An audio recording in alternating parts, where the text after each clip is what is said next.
Okay, so we all know the story of Peter Pan, right? The boy who wouldn't grow up. But today, we're going to talk about the man who actually dreamed him into existence. I mean, this central idea, it's so powerful, isn't it? It has captured our imaginations for generations. It really taps into that universal feeling we all have, that longing for the innocence and pure adventure of being a kid.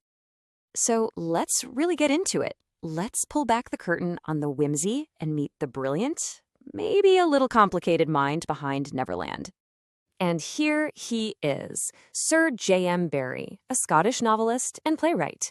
And yeah, of course, Peter Pan made him a household name, but believe me, his work and his influence went way, way beyond his most famous creation. You know, these themes you see here, they weren't just a one-hit wonder for Peter Pan, not at all.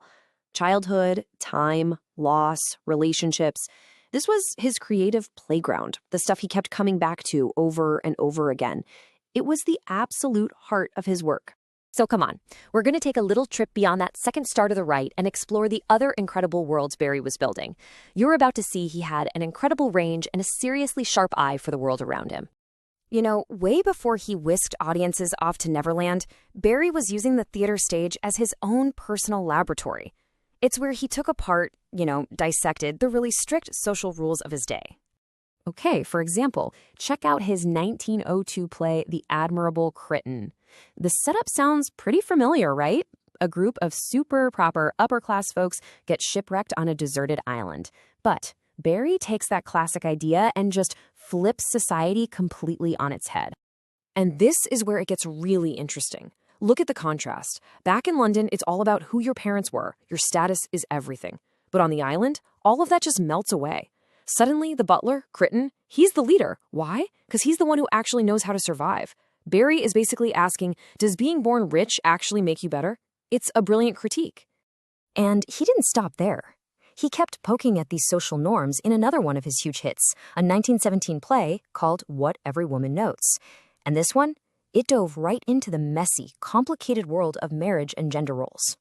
This play is just wow. It's all about the hidden power and intelligence of women that society just didn't see at the time. The whole story is about this woman, Maggie, who's secretly the genius behind her husband's big political career. I mean, the title says it all, right? What Every Woman Knows.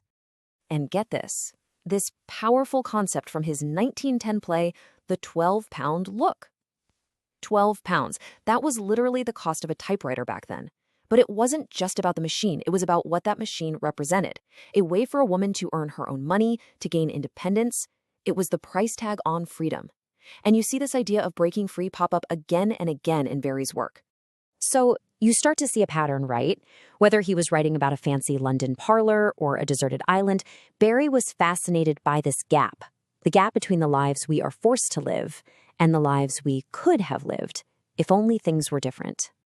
And that right there brings us full circle, all the way back to Peter Pan. Because here's the thing, Neverland wasn't some fluffy escape from all these serious ideas. No way. It was where all those ideas came together in their most magical, most powerful form.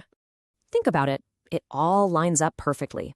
The Lost Boys, they're living on an island, making up their own rules, just like on Crichton's Island.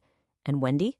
She's trying to figure out what it means to be a mother and a woman, wrestling with the same kinds of expectations as the characters in What Every Woman Knows. And Neverland itself? It's the ultimate second chance, the ultimate what if, a core idea from his fantasy play, Dear Brutus. And that was his true magic. He took these huge human questions about identity, regret, and the second chances we all dream of, and he wrapped them up in this beautiful, accessible package of fantasy. So his legacy isn't just one of the most beloved characters ever. It's a truly profound body of work that still challenges and moves us today. So I'll leave you with a question that Barrie posed to his audience over a century ago. If you could find a magical place, a place that offered you a real second chance at your life, would you take it? It's a fascinating thing to think about, isn't it? The paths we didn't take and the paths we still can.